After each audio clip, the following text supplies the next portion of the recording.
I'll just say a few words. I'm going to watch me throw it. It's all for 10 hours tomorrow. First of all, if Barack Obama's anything to go by, I'll start bombing people in the morning after I've got a peace prize. Because, you know, we see all the time this word peace thrown around. And it's not a word, it's a state of being. And so we have had civilians all over the Middle East in recent years, not least in Libya, bombed to bring them peace and bombed to protect them from violence. So this word peace is thrown around. I love this phrase, we must fight for peace. I love that one. I've never worked it out. How do you fight for peace? If you fight for something, you're in a state of fighting, which is not peace.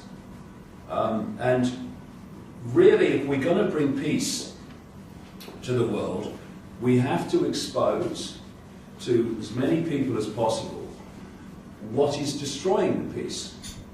Because, I mean, people in this room are not going to fight each other. They're not going to go to war with each other. Because they're in a state of being that does not want to do that. And frankly, the vast majority of people in the world, the overwhelming vast majority of people in the world, they don't want that. They don't want war. They don't want conflict. They want peace. They want to look after their families. They want to go about their lives without fear of what's coming next. And so, without uncovering that manipulation that is systematically destroying the peace by playing people off against each other through divide and rule, through the fault lines of race and income bracket and religion, then we're never going to get peace in any global, universal way, because this force is constantly going to be agitating to make sure it never happens.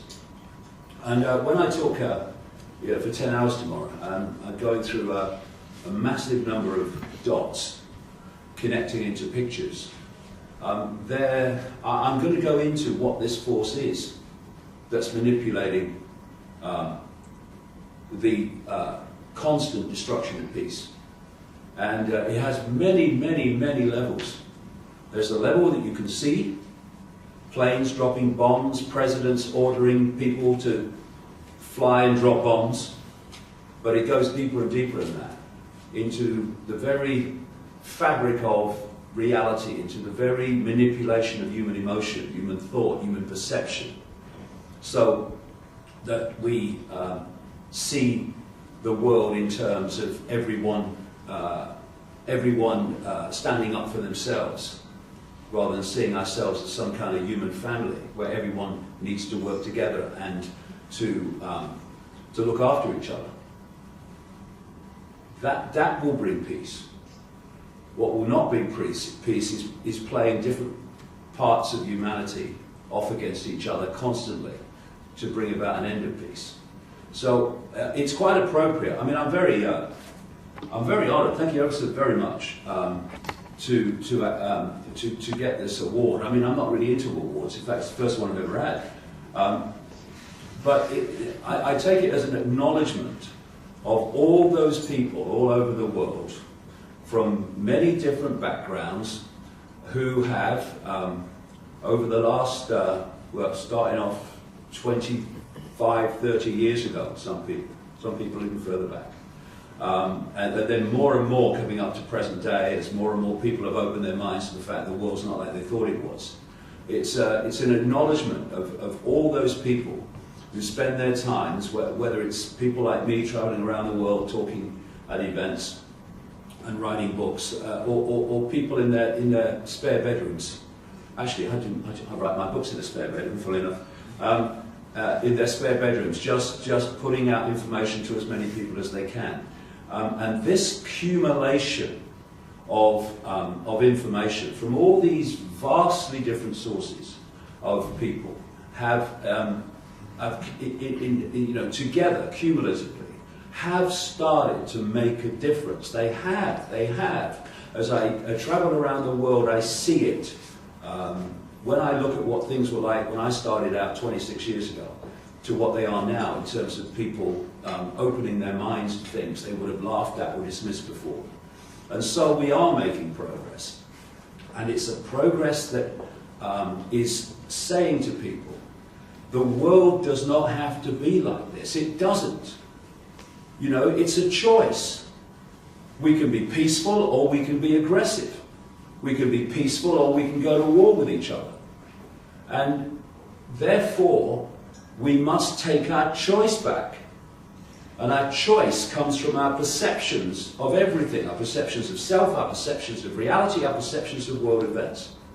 And if we start to see, for instance, that what we're looking at now, and how appropriate we're talking about peace now, it's a long time back in the 1990s, that I started saying that the plan was for a third world war, pitching the West up against Russia and China. Look at what's happening now. Look at what's happening every day. Look at how it's becoming more and more and more blatant, and that's exactly what the United States and its allies like Britain want to do. And if we can show people and get out to people the fact that these current events are not random, they're not a result of a series of random events and we ended up here.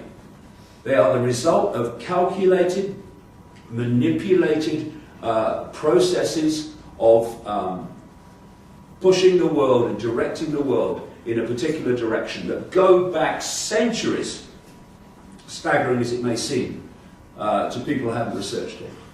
And thus we are faced with a situation now where they want us to go to war again, they want us to go to World War again, they want us to think that Putin is Stalin, he wants to invade the world. John Kerry today has said he wants an investigation into Syrian and Russian war crimes, and how he did not genetically implode when those words left his lips, I have no idea, as a Secretary of State representing the most warlike government and military on earth. And these are the understandings that we need to get out there, that this is not about good guys and bad guys. It's not about protecting people from Russia or protecting people from this or that. It's about using those excuses to persuade people that the only way of protecting them is to go to war globally yet again. So the whole foundation of bringing peace to this world is to expose constantly, incessantly, that force which is seeking for its own ends, on many levels, to make sure that this world is never at peace again.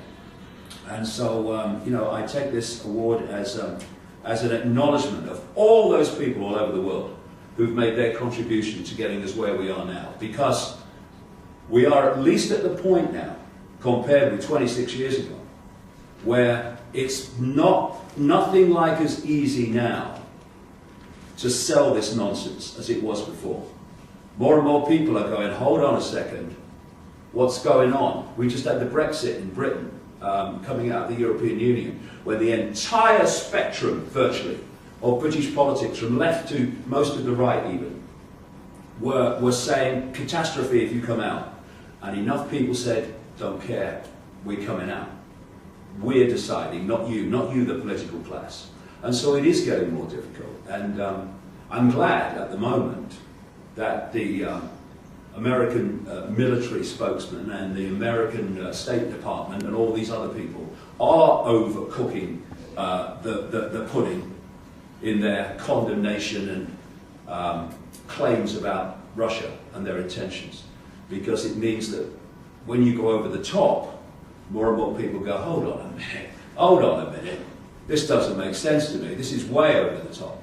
And that's a good thing. But to bring about peace in the world, we have to expose what is taking peace away. And that's what the alternative media is all about in all its forms. And I take this as an acknowledgement of that to people all over the world. Thank you very much.